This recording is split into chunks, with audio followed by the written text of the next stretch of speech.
Focus sectors हैं, उस focus sectors के अंदर एजुकेशन और स्किलिंग भी एक फोकस सेंटर है।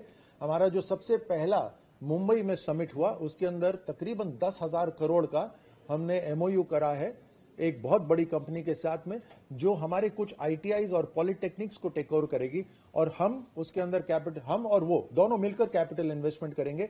और क्योंकि वो ऑटोमोबाइल और इंडस्ट्री से रिलेटेड वो बड़ी कंपनी है, तो जो स्किलिंग भी होगी उनको एक स्किल्ड वर्कफोर्स को एक दिशा मिलेगी। उसी के साथ साथ हमने आईटी कंपनीज, बड़ी आईटी कंपनीज के साथ भी ये एमओयू करा है, जहां पर वो स्किल करेंगे और स्किल करके हमारी वर्कफोर्स को दिशा देंगे। निश्चित तौर पर राजस्थान के अंदर जो ताकत है वो जमीन, लैंड की है, सौर्य ऊर्जा की है और युवा ऊर्जा की है। उस युवा ऊर्जा को हम ट्रेन करें, ये हमारी प्राथमिकता है। अच्छा सवाल है अग्रवाल साहब आपका। ये राजस्थान के अंदर अभी मुझसे एक पत्रकार पूछ रहे थे कि सबसे बड़ी चुनौती क्या है। जो पिछली सरकार का जो बुरा अनुभव लेकर जो ले गए हुए हैं, उस अनुभव को मिटाना एक चैलेंज। लेकिन और इसीलिए हमने सिंगल विंडो क्लियरेंस के लिए जितने अधिकारी अलग अलग विभागों से चाहिए थे उनको चिन्हित कर लिया है और सिंगल विंडो क्लियरेंस को हम कारगर बनाएंगे, इफेक्टिव बनाएंगे। उसी दिशा में हमने 25 आईएएस ऑफिसर्स को सिंगल पॉइंट ऑफ कांटेक्ट बनाया है दूसरे राष्ट्रों के लिए, ताकि उनको दर दर भटकना ना पड़े, दरवाजे खटखटाने ना पड़े।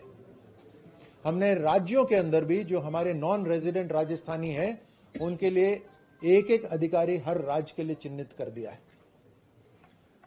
जो पॉलिसीज हमने ओवरऑल करी हैं, जो मैंने अभी आपको बताई, वो इसीलिए करी हैं कि आप आज की तारीख में राज निवेश में जाकर आप जिस इंडस्ट्रियल एरिया में अपनी इंडस्ट्री लगाना चाहते हैं वहां पे कौन सा प्लॉट खाली है वो भी आप देख सकते हैं और आप स्पेसिफिक प्लॉट को बुक कर सकते हैं।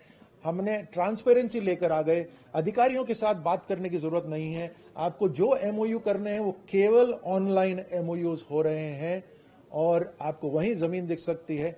वहीं से आपको हमने एक मोबाइल ऐप तैयार करी है, जो हमारे रिको और इस इंडस्ट्रियल एरियाज में जो लोग हैं उनको नॉर्मल फीस वगैरह जो भी है वो अब without face to face transparency से काम होगा, ताकि इसमें जो पहले जो करप्शन या जो परेशानियां होती थी वो अब नहीं होगी।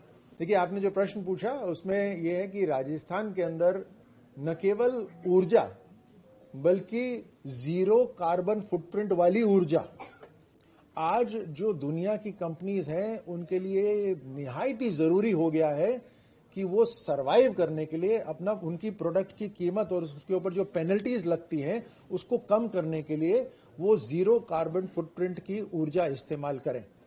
और यहां पर राजस्थान और कुछ हद तक गुजरात और कुछ ऐसे प्रदेश हैं जिनका महत्व बढ़ जाता है।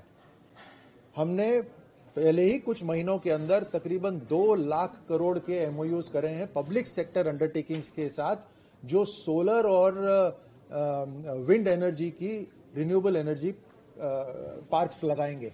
उसके साथ साथ हम आरई मैन्युफैक्चरिंग भी कर रहे हैं, उसका भी एक पार्क अलग से बना रहे हैं और पंप स्टोरेज बैटरी का भी हम रिन्यूएबल एनर्जी के अंदर शामिल कर रहे हैं और लेटेस्ट टेक्नोलॉजी हम ग्रीन हाइड्रोजन को भी इस्तेमाल कर रहे हैं।